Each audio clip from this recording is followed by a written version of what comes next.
और AK सिंह और आज फिर हम अपने LLB फर्स्ट सेमेस्टर के जो दिसंबर 2023 का पेपर है उसका सेक्शन ए देखेंगे। और सेक्शन ए किसका देख रहे हैं, यानी कि 1001 का हम सेक्शन ए कंप्लीट कर रहे हैं, जिसमें आपका मनु कंप्लीट हो चुका है, यानी कि मनु रिपीट हो चुका है। तो मनु हम क्वेश्चन को नहीं करेंगे, पहला क्वेश्चन नहीं करेंगे।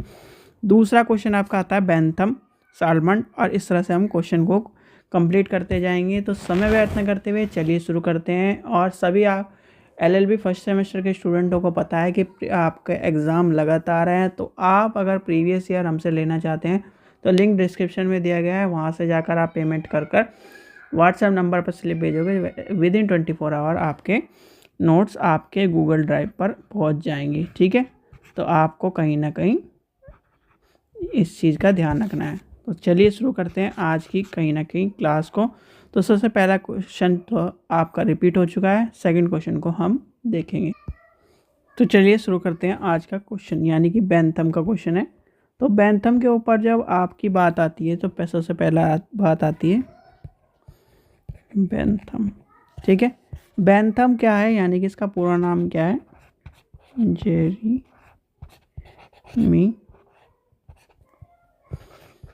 बेंथम। ठीक है, इसका जन्म कब हुआ, यानी कि जन्म और मृत्यु के बारे में अगर आपसे कभी डिटेल वाइज पूछा जाए तो ये आपका 32 तक देखने के लिए मिला। और ये कौन था, ये एक दार्शनिक था। 4 नंबर के क्वेश्चनों में मिलता जाता है क्वेश्चन। दार्शनिक था, न्यायवादी था और समाज सुधारक था। ठीक है, और इनको क्या कहते हैं, इनको हम कहीं ना कहीं इन्हें आधुनिक उपयोगितावाद के संस्थापक के रूप में भी जाना जाता है। किनको, यानी बेंथम को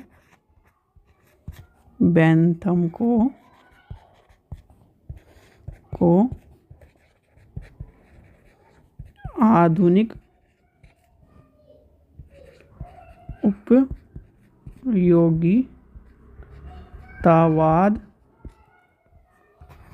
के संस्थापक के रूप में जाना जाता है।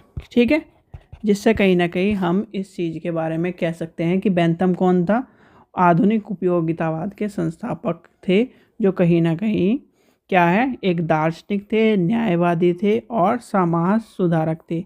इनका मुख्य उद्देश्य क्या था, इनका कहीं ना कहीं बेंथम के कहीं ना कहीं प्रसिद्ध योगदान या प्रसिद्ध हम जो चीज़ लेके चलेंगे प्रसिद्धि में एक योगदान रहा है कि अधिकतम सुख का सिद्धांत। किसका सिद्धांत, बेंथम ने क्या कहा है, यानी कि अधिकतम सुख का सिद्धांत।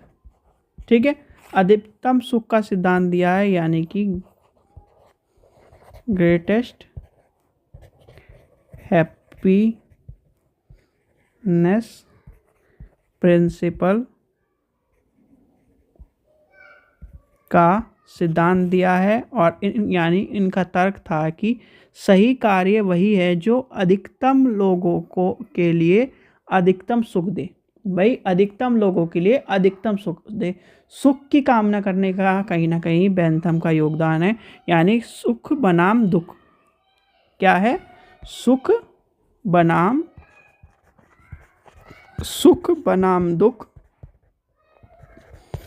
ठीक है, यानी इनका क्या कहना है कि सुख देना चाहिए, ज़्यादातर क्या है, ज़्यादा से ज़्यादा लोगों को, मनुष्य को सुख की कामना करनी चाहिए, सुख प्राप्त होना चाहिए। फिर आपका आता है सुखवादी गणना का, यानी उन्होंने कहीं ना कहीं कार्य को नैतिकता को मापना और एक विधिक प्रस्ताव के रूप में इसका कहीं ना कहीं देखा है। और कहीं ना कहीं क्या कहा है कि सुख को तीव्र स्थिति के अनुसार सभी के पास प्राप्त होना चाहिए। फिर आता है एक प्राकृतिक अधिकार का खंडन, यानी कि प्राकृतिक अधिकार का खंडन क्या है, उन्होंने प्राकृतिक अधिकारों के विचारों को खारिज कर दिया है और कहीं ना कहीं उन्होंने क्या कहा है, उन्होंने कहा है कि नॉन सेंस अपन स्टेल कहा गया है। उनका मानना था कि यानी कि एक तरह से हिंदी में क्या कहेंगे इसे, बेशकियों पर बकवास। ठीक है, कहीं ना कहीं ये आपको पता होना चाहिए। तो इस तरह से आपका कहीं ना कहीं क्या होता है, छोटा सा जो पॉइंट है इसमें आपको लिखना है। यानी कि बेंथम कौन थे, बेंथम कहीं ना कहीं कौन थे, दार्शनिक था, न्यायवादी था, सामाजिक सुधारक था। ठीक है, बेंथम का पूरा नाम, बेंथम की डेट ऑफ बर्थ मतलब ईयर ये बता देना है आपको। बेंथम को आधुनिक उपयोगितावाद के संस्थापक के रूप में जाना जाता है। बेंथम का मानना था कि व्यक्ति को, यानी कि उसका सिद्धांत था अधिकतम सुख का, यानी अधिकतम सुख का सिद्धांत बेंथम ने दिया था। ठीक है, बेंथम को कानून का प्रत्यक्षवादी, यानी कि कानून प्रत्यक्षवादी के रूप में भी जाना जाता है, वास्तुकला के कहीं ना कहीं रूप में भी देखा जाता है, समाज सुधारक के रूप में भी देखा जाता है, नैतिक शास्त्र के रूप में भी हम जानते हैं। और कहीं ना कहीं कानून में, यानी उसने बेंथम ने कहा है कि कानून मानव निर्मित है, ना कि ईश्वरीय आदेश के द्वारा बना है। क्या है, कानून जो है मानव निर्मित है, ना कि ईश्वर के द्वारा बना है। ठीक है बच्चों, तो ये पॉइंट आप जब लिखोगे, कहीं ना कहीं जब आप पहले बेंथम के बारे में बता दोगे इतना, फिर उसके 4-5 पॉइंट, 4 पॉइंट लिख देना, तो इस तरह से आपको 4 नंबर पूरे मिल जाएंगे। ठीक है, चलिए आशा करता हूँ आपको वीडियो पसंद आई। वीडियो पसंद आई तो लाइक करें, चैनल को सब्सक्राइब करें, वीडियो को ज़्यादा से शेयर करें। Thank you.